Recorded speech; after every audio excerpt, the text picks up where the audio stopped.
the cast of the host. Today we've got Gemma Moore, Radina Dramdova, Hilly Bishop, Emma Louise Webb, Ginny Losthouse and Tenny Linnard.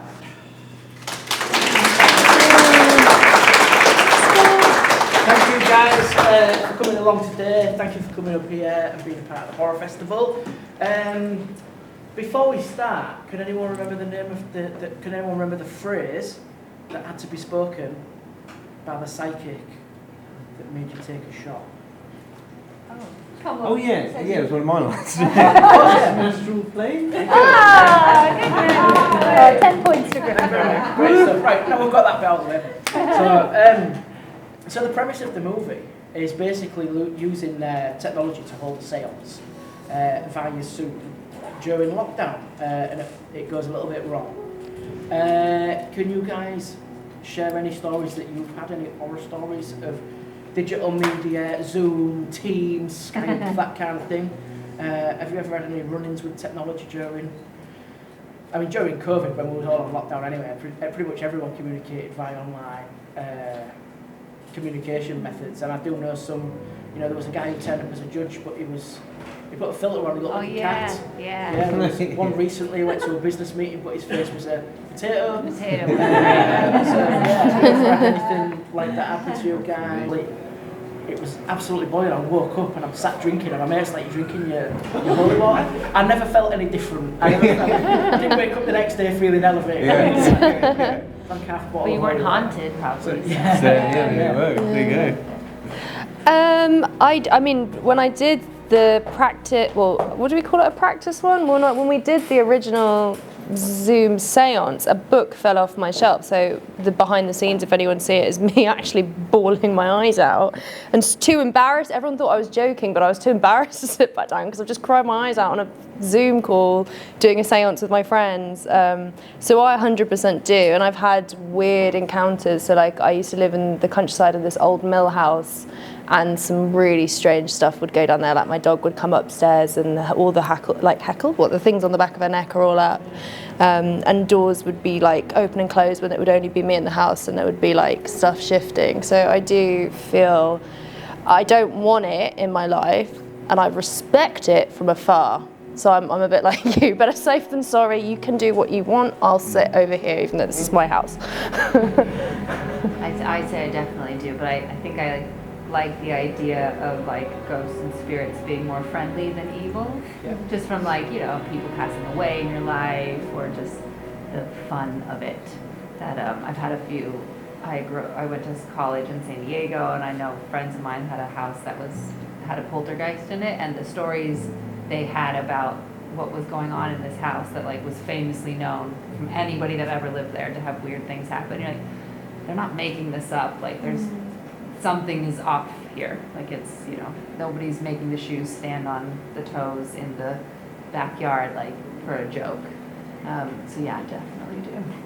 I think I'm the only skeptic. I don't know. I'm very much a person of logic, and if I don't see it, and if I usually try to explain it okay, is it the wind? Is it something else? I just don't. I've never encountered anything like that in my life. Maybe if I do, it will change my mind.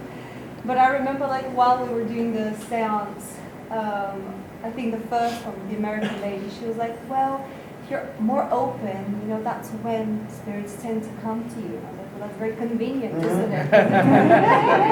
Close off. That would be the tricky part. That's when you should actually come and show yourself. But yeah, that's why I'm a skeptic. I'm sort of somewhere in the middle, but after we did host, I did get a few things in my house that were a bit strange, just outside my door, the bit where I throw the blanket and that bit. Outside my door, straight up is my loft, and I walked out of my bedroom and the light was just swinging from side to side when we were filming it, and Jen had to send me sage to sage my house because I was like, I can't sleep. So yeah, I'm a bit like you. I just want to believe they're nice. Yeah. I think I'm similar to Radina. I logic and kind of talk these things away. I've not experienced anything, so I'm not saying it doesn't take place. I had some sleep paralysis the other day for the first time ever, and I think that was the first time I was it felt like someone was on my chest, pushing me. I couldn't breathe, and then they suddenly went through me, and I went, okay, that's what people are having when they think that some things, perhaps that's what it is, the logic side of it, and that's what it was, science, But until it happens, I can't say. Well, I've been involved in the paranormal for 20 years. I've investigated hundreds of properties. I've never dealt with a demon. So you're all right. Most of the time, it's just like you say, people that have passed over and stuff like that. I have been told to F off and I have been scratched, but that's a different story. Sounds pretty demony.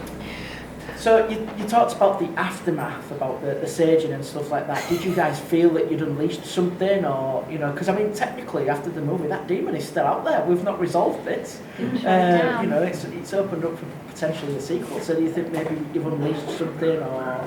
I thought that last night. I slept with my light on last night because I was like, what happens if this is a whole thing and it's like just been waiting for years and we've all been brought together in this like hotel in Hull and Caroline's pregnant, so a higher powers like saved her, and then I overthought it and then the light went on and I didn't sleep very well. I was like, yeah, why not? Is this the actual camera that's sort of, Yeah, we're actually, guys, you're in the sequel. We were brainstorming the sequel at the table downstairs, and it has just come out quite naturally. Like Teddy, we never see him die. Maybe he comes back. He's angry that we killed his girlfriend. Like it's writing itself. Yeah, I don't think we technically see anyone die. Apart from Caroline's pretty bad. Caroline's definitely dead. There was nothing. I think I didn't find when we were filming it anything weird was happening. I think it was always the aftermath. So maybe the demon's still in my house, but I moved. So.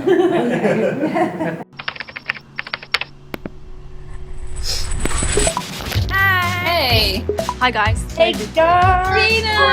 Caroline! Hi Teddy! Let's do a shot after us. Okay, everyone get in. 3, 2, 1. Have you ever done anything like this before? I've never done this over Zoom. Obviously, we're not physically together, but there's no reason why Spirit can't communicate over the internet. Nothing's gonna happen. Visualize us sitting in a circle. Spirit, we invite you to use us to pass on any communication. Is there anyone there? Please come forth.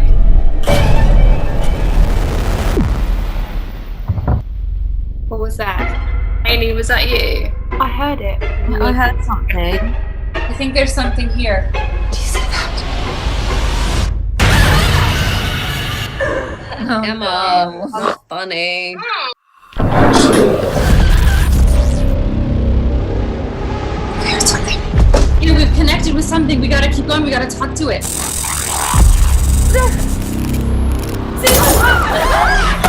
is not good. I told you not to disrespect the spirits. It could be something demonic. Haley, this is all your fault! Not my fault! This is your fault!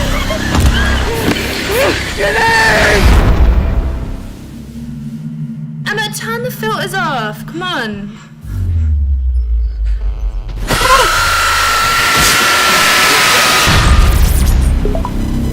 So yeah, I mean, I guess that was going to be my next question. Did anything weird happen when you was filming it? I mean, obviously you guys are in isolation, which is difficult enough. And obviously that will have some sort of emotional strain on you as well, because you can't see your loved ones and things like that. And it was an awful time. But at the same time, to be making this movie where these demands are thrown at you as well, where you've got to... I mean, your character was great because you was just so happy in every scene, and he was quite the joker, and every time you came on, he was like, hey! Which is weird because he's so boring. Visual in real life. Yeah, it was really... Because I mean, like, when we watch your scenes, you guys are... you start off it's quite jovial, it's quite fun, but then it gets serious and serious. There's a lot of tears, there's a lot of panic and stuff like that. And we come back to you and you're quite happy, and it's quite a relief. What happens if my face gets burnt in? Until that point. So yeah, there was anything spooky other than what you guys have mentioned or anything like that on the set, or? I feel like you had spooky things. What do we say? During. I mean, it was kind of similar as straight after, like things swinging around, and and noises and stuff like that. But I bear in mind, I've never ever been spooked by anything before. What was scary, I had to keep hoovering up the bulge from the BB gun. Because when we smashed the glass, I had to shoot with a BB gun, and the pellets got everywhere. And I honestly, years later, I'm still finding them. That's not a joke. I had my puppy underneath my table for the whole film, and like, I don't think he's ever going to rescue me in a situation. I think I've like numbed all of his senses to actually like protect me in a future scenario. And it was the hottest, hottest 2 weeks of the year.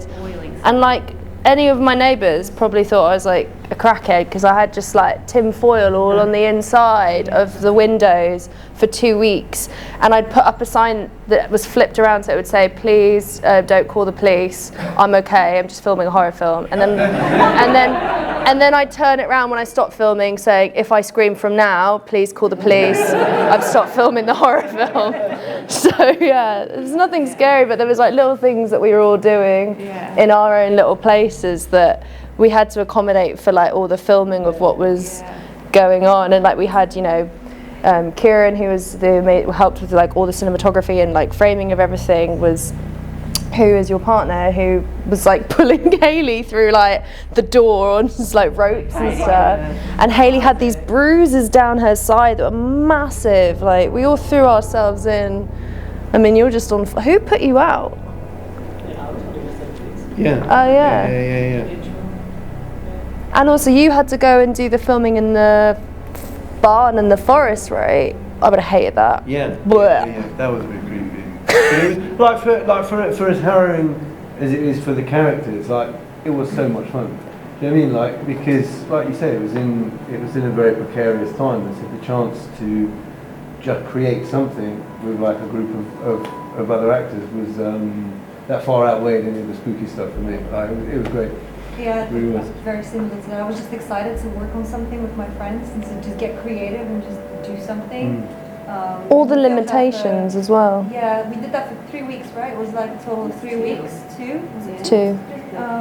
Yeah, around that time, but it was just, you felt so busy the whole time. And like similarly too, because I live next to the police and we had to shut the windows and stuff to make it dark.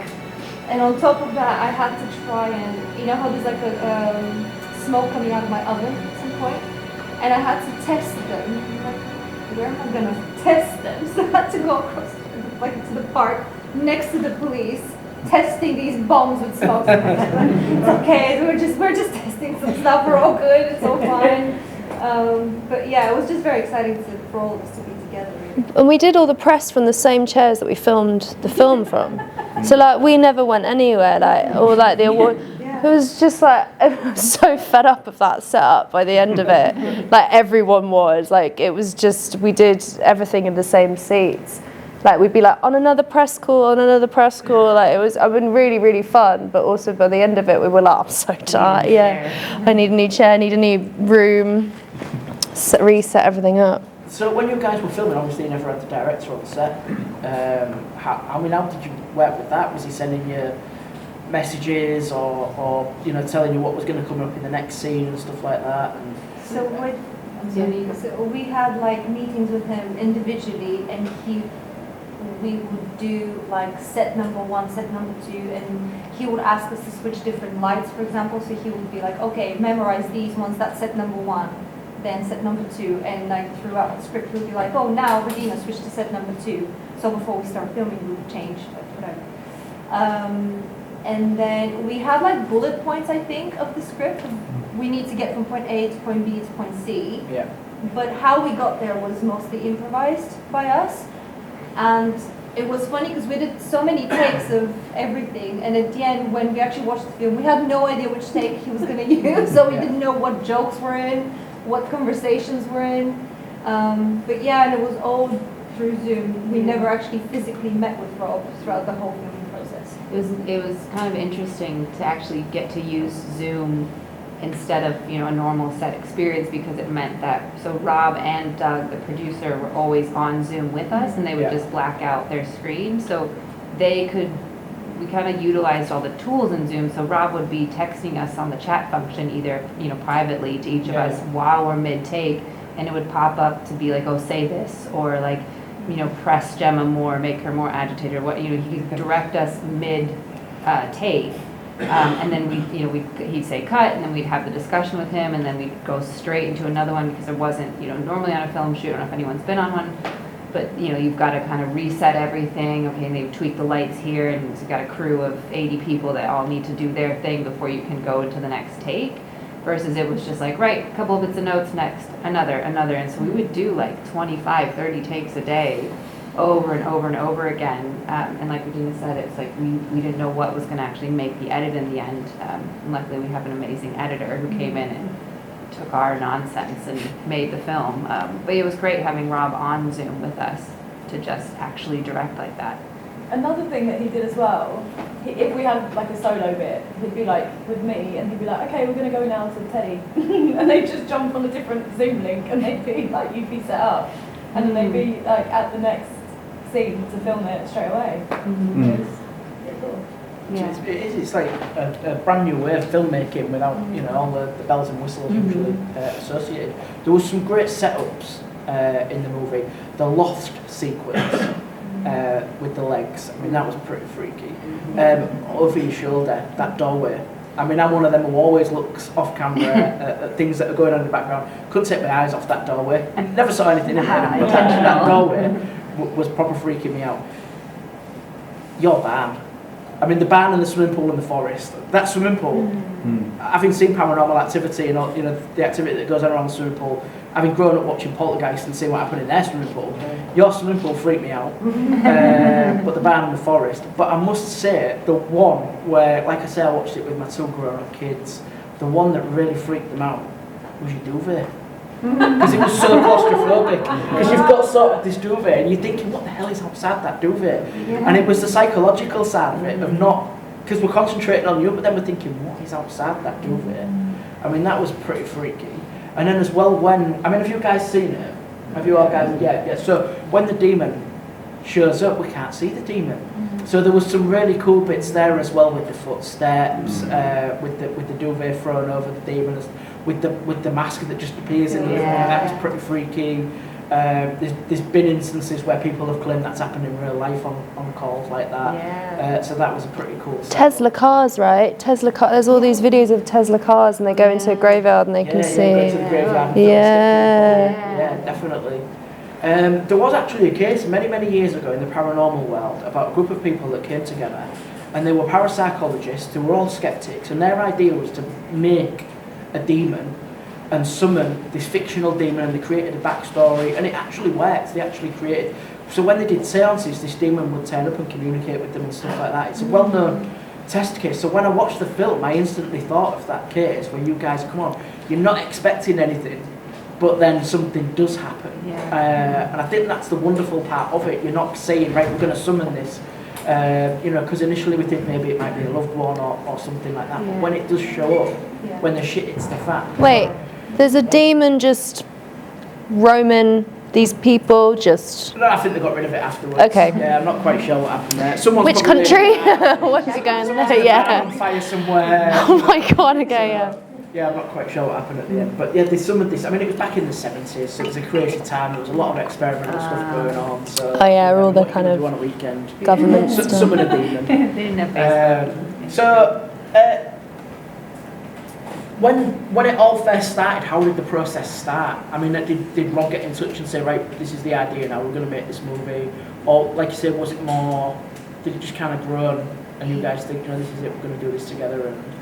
As Jen said, like we started off with a prank video, and that actually was the birth of the idea of Host, because the prank was how 10 minutes long maybe, that video, and it went viral. Yeah. And I think that's why it had like over 1 million views, and that's when Shiva approached Rob, like, do you have a film? And Rob was like, yeah. Obviously, yeah, we can make one. Yeah, he was like, okay, guys, we're making a film right now. So it was, And Gemma, the writer, like sat in on that first seance, and she was like picking out things that because she'd never met any of us, So like the fact that they thought I was joking when I got scared, and so then they would be like, okay, so we'd get like a tiny character bio of like who we were going to be and what our like overall arc was going to be and how we were going to get there. So like we didn't know how other people were going to die, so they filmed all the death scenes first, and then we had to watch them and react live to them. So it was kind of like they were figuring out where the dynamics were, where all the kind of like clashes were going to be, like with me and Hayley, and then Radina with Alan, and all this kind of stuff that was going on.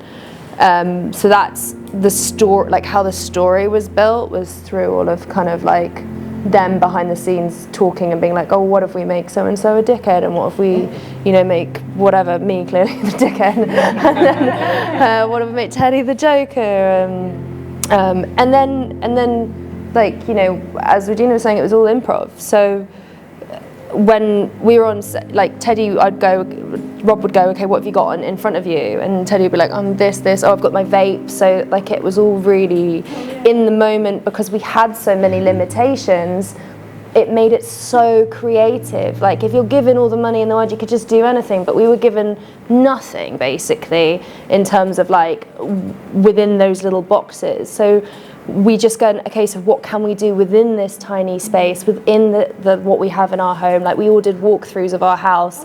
I didn't show Rob scary bits of my house because I knew that he would use them, and I was like, I don't want to go in there. So he was like, what's in that door? Oh, it's just never opened before. Like He sent us all like fishing wire. Yeah. See what scary stuff you can do. We were putting our doors open with this invisible fishing wire. Yeah, and in your house, it turns into Rob's house, and he sent all these really cool things that like smack open cupboards and stuff like that, and he did all the flour. Yeah, so it was literally just trial and error. Does this work? And then, you know, Jed and Gemma were continuing to like pull in the tightness of the narrative and the behind the scenes. So it was really like, you know, just whatever we could use. I think too, because Ginny, you were in a stunt house, and correctly, like. No, me and Matt were in my family home, but then we also have, there's a house full of stunties that live in Southend, so their house became the attic where the legs were. That's one of our friends' legs. And Anna, who's stunt doubled herself, she gets dragged in her corridor, so it's just jumps from so many different people's houses for the different stunts. Yeah, I think my house was like 5 different people's houses. Yeah, under the picket bench, that was me going in, York in Ted's garden. So, yeah. But from the, Rob got in contact with Matt, who's my partner, and Nathaniel, the stunt coordinators, and said, what could we do? You're not going to be able to go to all these people's houses because of the lockdown and all this kind of stuff, so you can't really go close to people. Like, how are we going to create all these stunts with all these restrictions in place? So then me and Matt are just playing around in my house with my parents. What's going on here? Just going to go and work out how we can do like a car flip without actually doing it, or like I'm just going to drag Ginny under this bed. Like, don't mind us. Like, what is going on up there? But, yeah, fun to have that freedom, kind of like you're saying, within the restrictions as well. So in many ways, it's like I don't know if you've seen the original Evil Dead. They made that on quite a shoestring, and it was made with what they had. And the filming methods they used, the type of dolly cranes and cameras they used, was all handmade. So it was all done like a student, like a guerrilla film, and it sounds very much like that. This is what we've got, guys. This is what we have to work with. Let's do it.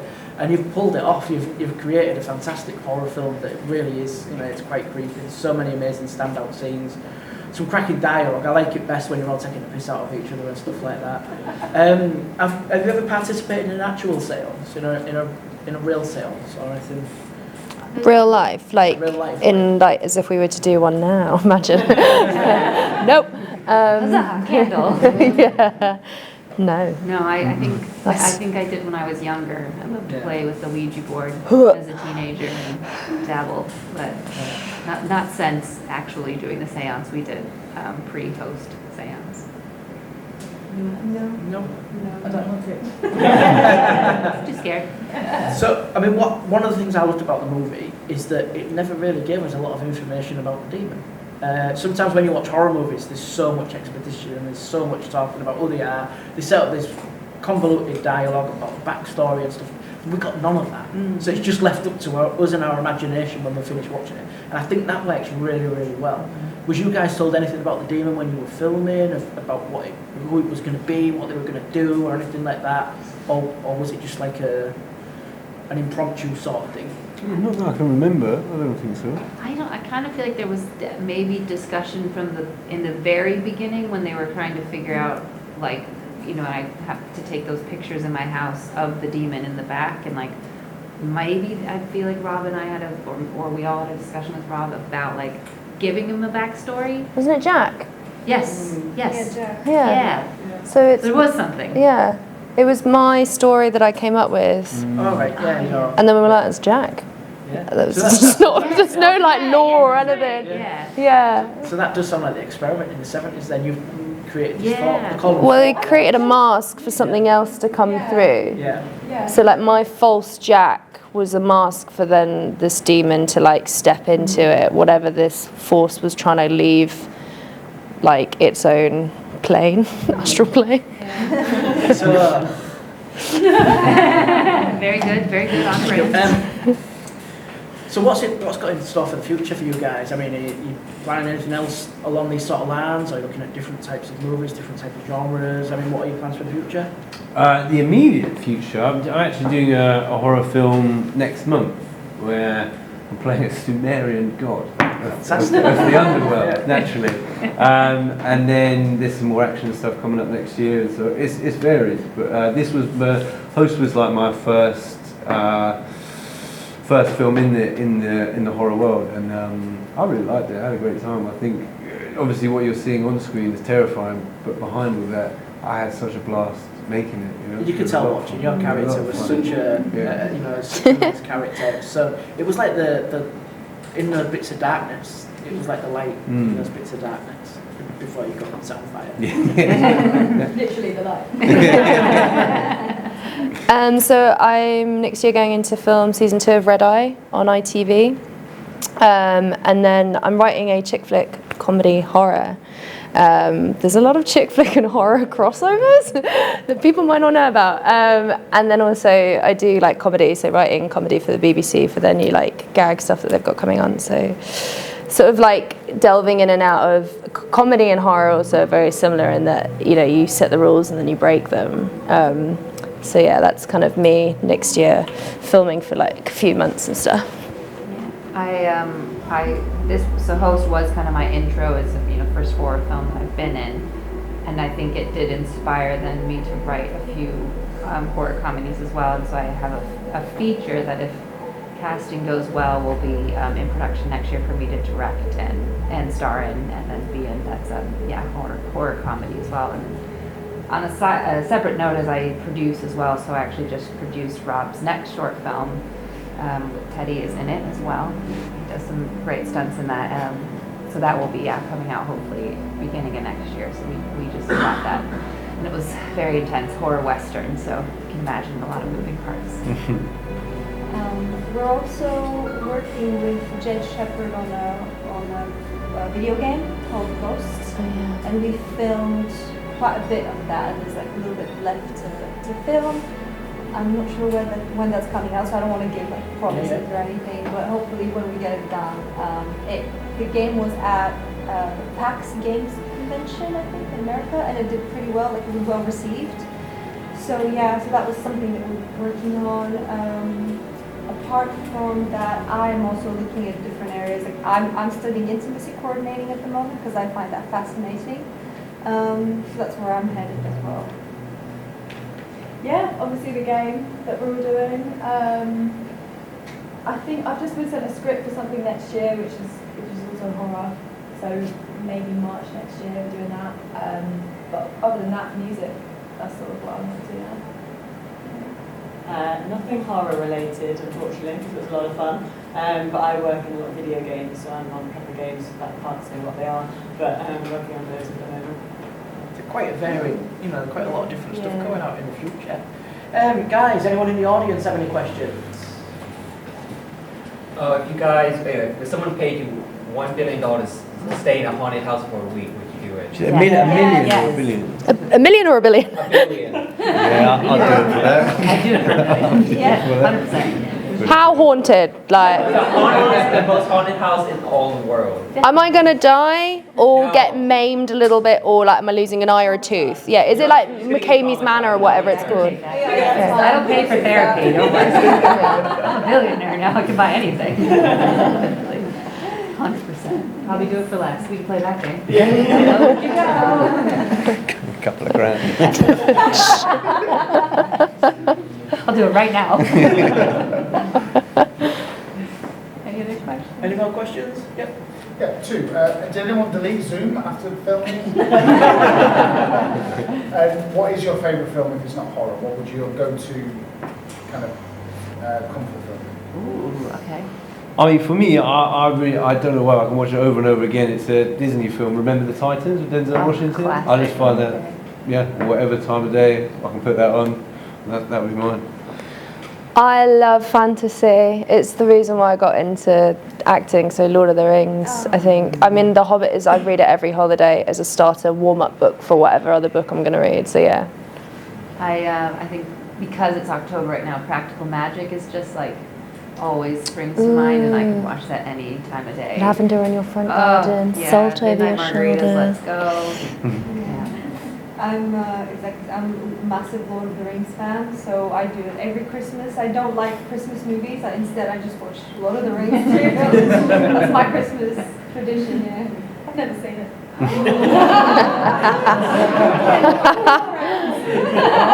No, but Charles, here we go.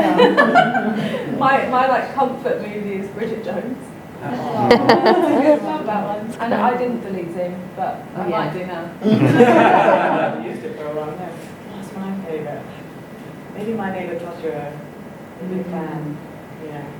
Yeah, see the play, live version. Oh, so good. Amazing, yeah. But no, still have Zoom too. Yeah. Yes. It's too good to give up. Yeah, I just want to say thank you for the film. I think it's one of the iconic horrors of this century, I really do. And I just wondered what you feel about that. I mean, there's a bit where Haley and Gemma bumped elbows, and I think we'll be looking back on that for years. Not just as a great bit of film, but as representative of that time. I just wondered how you felt about that. Not my elbow. You'll notice it's a very hench arm. It's her boyfriend. So yeah, we couldn't even do that. This is the first time that I've met some of the girls. I've never met them before. Not even over Zoom. We didn't even meet because Rob wanted to keep me separate from everyone because Jim's a bitch. And so I wasn't involved in any of the WhatsApp groups or anything like that. And every time I asked stuff, he's like, "Oh, they don't want to talk to you." I'm like, "Oh, okay." She's got their full method with me. So it's really nice to actually finally meet because it came out when it did. I was also busy then when we did like the premiere for it. But it's 4 years on now, and now we're finally getting to really like enjoy it with other people. The fact that you guys are all here and you love it, and we just did it for fun. Like, what a treat to have that joy to then share with people like you guys who come to us and talk to us about it, and we are still on that kind of like excitement of bubbling of being like, yeah, and then we did this and then we did that, and like we still don't even know how we did this, but it happened. So it's like really nice to like have like these moments because it was just for fun. It was just us being us and using our strengths to whatever we could. So yeah, thank you guys for actually watching it and also coming to talk to us about it. Like, it means the world. It was really, I mean, like, even just, it's such a special film. Like Gemma saying, we didn't have any expectations when we made it. We thought it was going to be a short film even, that was how it was pitched to us. Then to have it become feature length, then to be like, we saw the first viewing of it and we're like, oh, it actually is like, it's kind of good, like maybe this is something there. And then to release it to the world, I think when we released it didn't even have a trailer or a poster or anything. Shudder was just like, yeah, here you go.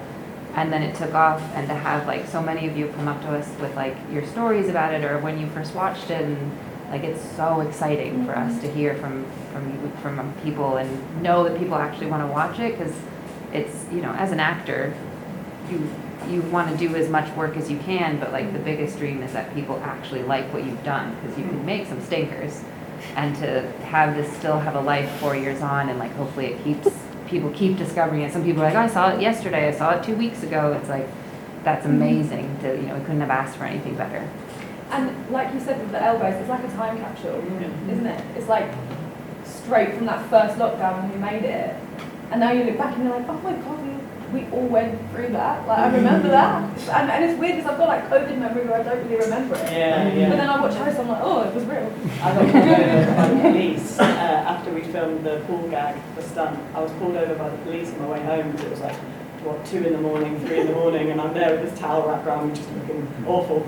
And they're like, where are you going? And I'm like, to my hotel. What have you been doing? I was like, oh, do I tell the truth? Yeah,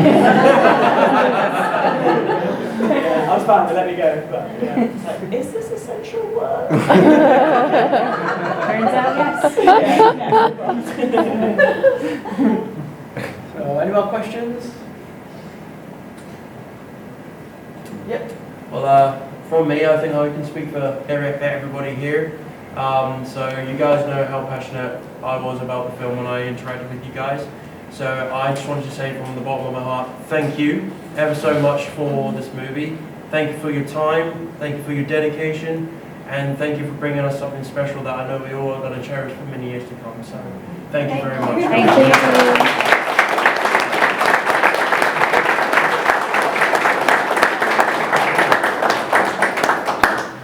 So guys, yeah, I guess we'll round it up there. It's been lovely. Thank you for coming to the Horrorfest. Thank you for coming up and having a chat. And again, thank you for an amazing film. Like I say, we watched it again this week, and I watched it with my kids, and they shit themselves. It was the duvet. My daughter just went mental about that duvet. She was like, "What's outside the duvet?" And she wouldn't look. And the same when you walk around the apartment, stuff like that. She kept saying, "What can they see? What can they see?" Oh, watch it, and you'll see. And she's usually okay with horror films. You know, she's at university. I brought her up on horror films. She watched all the Scream movies and stuff like that. She loves her horror, but that film she was hidden under the duvet right through, and you know, and it's usually a brother. He's the big scaredy cat. He said to me, he said, "I've been watching horror films," and I said, "What have you been watching?" And he said, "Tremors." And I said, "It's not really a horror film, that one," but he's usually the scaredy cat, whereas she's a bit more hardcore. But yeah, the duvet scene really freaked her out. We can tell her now it's smell of onions. Yeah, sure remember. Before we all go, can we do like a reverse selfie of everyone? Yeah. Is that all right? I don't know if there's a light in here. Are we all sat in the dark for the projector, right? Okay. Okay, find your light, everyone. Find your space. 3, 2, 1. Happy Spookies! Yay! Thank you.